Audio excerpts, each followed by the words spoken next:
Hi అండి. ఏంటి ఇదంతా ఇంత గందరగోళంగా ఉందని చూస్తున్నారా? నాకు సేమ్ ఫీలింగ్ అండి.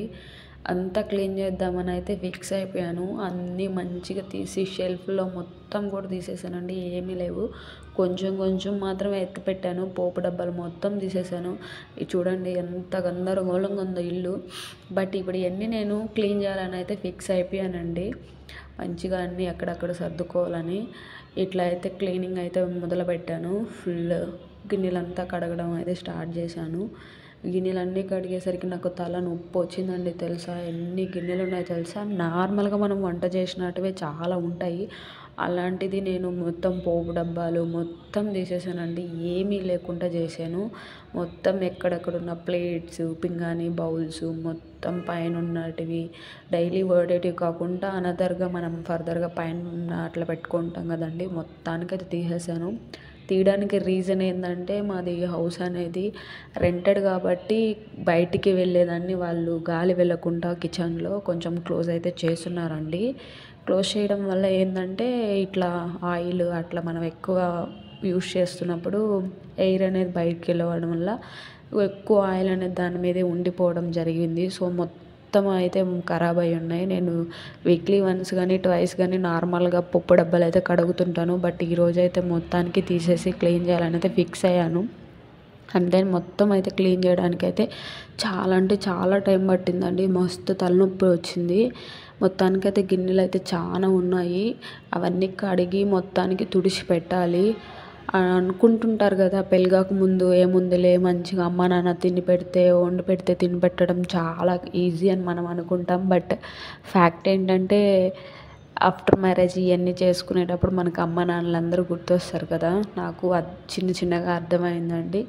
ఎవరికైనా రెంట్ హౌసెస్లో ఉండే వాళ్ళకి నేను చేసే చిన్న సజెషన్ ఏంటంటే ఇట్లా బయటికి అది గాలి వెళ్ళిపోయేటట్లు చూసుకోండి. నాకైతే కిచెన్కి ఒక డోర్ ఉంది. బట్ డోర్ తీసుకుంటే ఏంటంటే ఆ బయట గాలి రావడం వల్ల గ్యాస్కి మంట తగ్గిపోతుందని చెప్పి నేను ఆ డోర్ అయితే క్లోజ్ చేసి పెట్టుకుంటాను.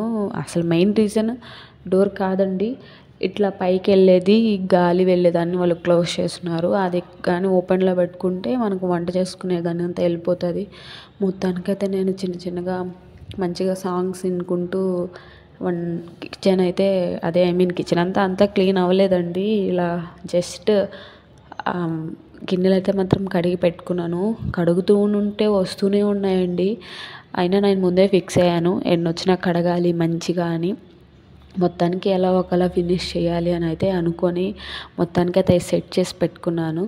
ఇంకా క్లీనింగ్ అయితే అయ్యింది కానీ ఇంక షింక్ అంతా ఉంటుంది కదండి, అంతా అయ్యింది. ఇట్లా అయితే గిన్నెలు మంచిగా ఒక బుట్ట నిండకి వచ్చాయండి, చాలానే వచ్చాయి. ఇంకా అదంతా అయిన తర్వాత ఇంకా గ్యాస్ ఉంది కదండి మనకు మెయిన్ గ్యాస్ దగ్గరికి వెళ్తేనే నాకు తల నొప్పి వస్తుందండి. చూడండి ఎంతగానో ఉందో.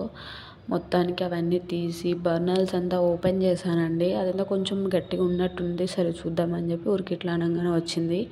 ఓకే, దీన్ని నేను మామూలుగా డైలీ వెట్ పేపర్తో కానీ వెట్ క్లాత్తో కానీ తుడుస్తానండి. బట్ ఇట్లా ఈరోజు అన్నీ తీసేసినాం కదా, ఏం లేదు కదా, వాటర్ వేసి కడుగుదామని ఇంకా సోప్ పెట్టి వాటర్ వేసి దానికి కూడా కొంచెం స్నానం చేయించాను. లెక్కలోనే చేశాను. స్నానం అయితే కాదు కానీ ఏదో అట్లా చేశానండి. మొత్తానికి వంటిల్లు క్లీన్ చేసేసరికి 1 to 2 hours అయితే కంపల్సరీ పడింది నాకు. అప్పటికి వస్తువులు అనేది చాలా కొంచెమే ఉంటుంది. మేబీ మేము ఇద్దరమే ఉంటాం కాబట్టి నేను ఎక్కువైతే యూజ్ చేయను. ఉన్న వాటినే ప్రాపర్గా మెయింటైన్ చేయడం నాకైతే అవ్వట్లేదు. మీకు ఏమైనా టిప్స్ తెలుసుండి. ఇక్కడ మధ్యలో మా ఆయన వచ్చి ఇట్లా గడుగు అని చెప్తున్నాడు. దానిలోకి వాటర్ వెళ్ళిపోతాయని ఆయనకి భయము. లిటరలీ 2 hours అయితే పట్టిందండి. ఇట్లా అంతా మొత్తానికి అయితే క్లీన్ చేసుకోవడం అయితే అయ్యింది. ఇంకే చూడండి, ఇదంతా షింక్ అంతా కడగాలి కదండి. ఫైనల్గా నా అవుట్పుట్ అయితే వచ్చేసిందండి. ఇలా ఉంది. మొత్తానికైతే సక్సెస్గా నేను మొత్తం క్లీన్ చేసుకున్నాను. 2 hours పట్టింది కదండి, ఆ మాత్రం ఉంటుంది క్లీనింగ్. సర్దడం కూడా అయ్యింది. సో ఇలా అయితే అయ్యింది ఫైనల్గా. షింక్ దగ్గర మొత్తం క్లీన్ చేసుకున్నాను. పప్పు డబ్బాలు అన్నీ ఉన్నాయని చెప్పాను కదండి. మాకు బయట ఒక డోర్ ఉందని చెప్పాను కదా, ఆ డోర్ దగ్గర అయితే బయట డోర్ దగ్గర అయితే పెట్టాను. జస్ట్ లైట్గా సన్ అనేది వస్తుంది, ఎక్కువైతే రాదు. సో చూద్దాం రండి దాన్ని కూడా. ఇట్లా బయట పెట్టానండి. అయిగోండి అంతా